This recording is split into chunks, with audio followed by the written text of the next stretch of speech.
Scholarship योजना।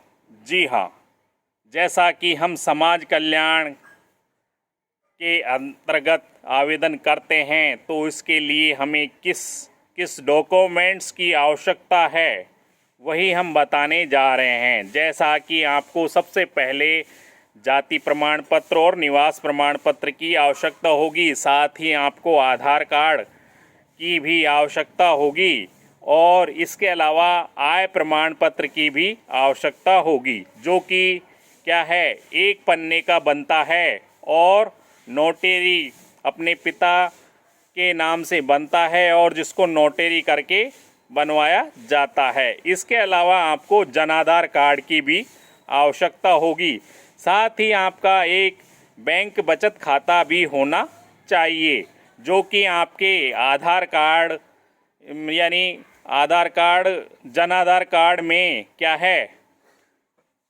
दर्ज किया हुआ होना चाहिए। साथ ही आपके जनाधार कार्ड में आपका आय प्रमाण पत्र भी अपलोड किया होना चाहिए अगर आप भर रहे हैं समाज कल्याण की छात्रवृत्ति योजना का आवेदन। साथ ही आप की एक SSO ID होनी चाहिए, वह चाहे आधार कार्ड से बनी हो या किसी मेल ID से, जिसका ID और पासवर्ड आपके पास लिखा हुआ होना चाहिए, जिससे क्या है आप आसानी से आवेदन कर सकते हैं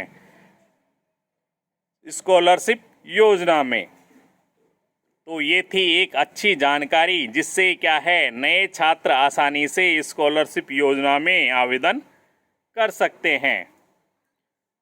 इसके अलावा जब आपके जरिए आवेदन SSO ID से भर दिया जाता है तो उस में अपलोड किए जाने वाले फ़ोटो, बैंक खाते, निवास प्रमाण पत्र, जाति प्रमाण पत्र, मार्कशीट, 10वीं की मार्कशीट है या 12वीं की मार्कशीट है या BA की मार्कशीट है, जो भी आपने अंतिम क्लास में पढ़ाई की है, उस सब को डाउनलोड करके भी चेक कर लेना चाहिए कि वह सही तरह से खुल रही है या नहीं खुल रही है। जैसा कि अगर आपकी मार्कशीट या प्रमाण पत्र या आय प्रमाण पत्र सही तरह से डाउनलोड होके खुलते नहीं हैं, फीस की रसीद जो कि आपने अदा की है अपनी संस्था में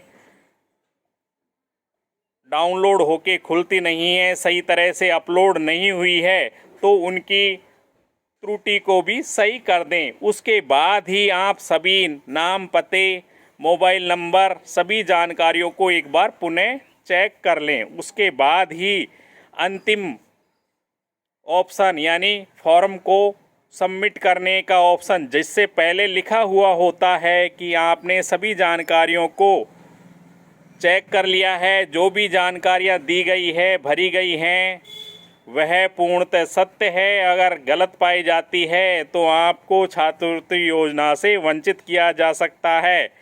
इस पर राइट क्लिक करके आपको सबमिट करना होता है आवेदन पत्र। इसके बाद संस्था में फॉर्म चला जाता है। संस्था के प्रिंसिपल महोदय के जरिए उस फॉर्म को चेक किया जाता है। साथ ही यह देखा जाता है कि छात्र विशेष हमारे संस्था में पढ़ रहा है, किस क्लास में पढ़ रहा है और फीस रसीद लगाई है नहीं लगाई है, कैटेगरी विशेष जैसे कि SC ST से संबंधित है या नहीं है। जी हाँ, ये सभी जानकारियों को सुनिश्चित करके डाउनलोड करके चेक कर लेते हैं, जो भी प्रमाण पत्र लगाए हैं वह सही है नहीं है, तो संस्था प्रधान इस फॉर्म को समाज कल्याण लॉक करके समाज कल्याण के लिए फॉरवर्ड कर देता है। उसके बाद समाज कल्याण के अधिकारी महोदय द्वारा जांचा जाता है आपका छात्रवृत्ति योजना का फार्म, स्कॉलरशिप योजना का फार्म। जैसा कि उनके जरिए भी जब यह सुनिश्चित होता है कि आपके द्वारा दी गई जानकारियाँ बिल्कुल सही है, किसी तरह कि उनमें कोई त्रुटि नहीं है, किसी तरह कि आपने पूर्व में छात्रवृत्ति ली है नहीं ली है, तो क्या होता है आपके आवेदन को ओके कर दिया जाता है। जैसा कि ITI छात्रवृत्ति योजना में कई बार देखा गया है कि उच्च शिक्षा वालों को निम्न शिक्षा की छात्रवृत्ति नहीं मिलती है। सबसे पहला कारण कि ITI साधारणतः 8वीं या 10वीं पास छात्र करते हैं। अगर आपने 12वीं क्लास में छात्रवृत्ति ली है या BA में छात्रवृत्ति ली है तो आपका आवेदन अस्वीकार किया जा सकता है, क्योंकि ITI 10वीं के आधार पर की जाती है।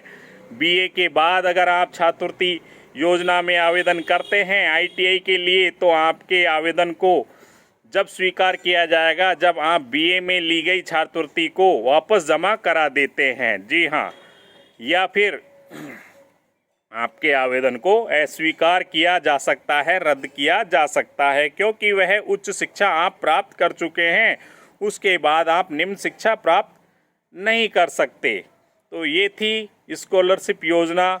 समाज कल्याण की सामाजिक न्याय व अधिकारिता विभाग में स्कॉलरशिप योजना में आवेदन कैसे करें, किन किन डॉक्यूमेंट्स की ज़रूरत होती है और हमारा आवेदन पूरी तरह सही हो, इसकी जानकारी दी गई है। इसके बाद जब अधिकारी महोदय के जरिए उस फार्म को चेक कर लिया जाता है तो उसे पास होने के लिए भेज दिया जाता है।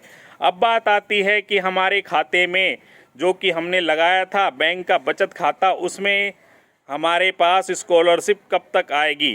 तो यह बात निर्भर करती है मिलने वाले सरकारी बजट के ऊपर। जैसे ही बजट आता है तो आपके खाते में सैंक्शन पेमेंट लिखा आएगा। आपकी जो स्कॉलरशिप का स्टेटस है उसमें सैंक्शन पेमेंट लिखा आ जाता है। तो ये समझ लीजिए आपको छात्रवृत्ति का योजना में शामिल कर लिया गया है, आपके लिए छात्रवृत्ति फार्म को ओके कर दिया गया है और आपकी छात्रवृत्ति आपके खाते में डलने ही वाली है। अब बात आती है कि कैसे डलेगी या कितने समय में डलेगी। तो जैसे ही बजट आता है डल जाती है छात्रवृत्ति आपके खाते में। तो आपके स्कॉलरशिप के स्टेटस में क्या लिखा आएगा, डिसबर्स लिखा आएगा, यानी आपकी स्कॉलरशिप आपके खाते में डल गई है। जैसा कि डिसबर्स लिखने के बाद आपके खाते में छात्रवृत्ति आ जाती है, अब उसको आप आसानी से निकाल सकते हैं अपने बचत खाते में। चूँकि छात्रवृत्ति योजना के तहत जन आधार कार्ड में जिस खाता संख्या जुड़ी होती है उसी में पैसे डाल दिया जाता है। कई बार छात्रों की क्या है, खाते में कोई त्रुटि होती है, IFSC कोड गलत होता है, तो जन आधार कार्ड में दर्ज माता के खाते में भी या परिवार के मुखिया के खाते में भी स्कॉलरशिप डाल दी जाती है। इसको भी अवश्य चेक कर ले कि कहीं आपके माताजी या परिवार के मुखिया दादी जी के खाते में तो स्कॉलरशिप नहीं आ गई है। तो ये थी पूरी जानकारी स्कॉलरशिप योजना की।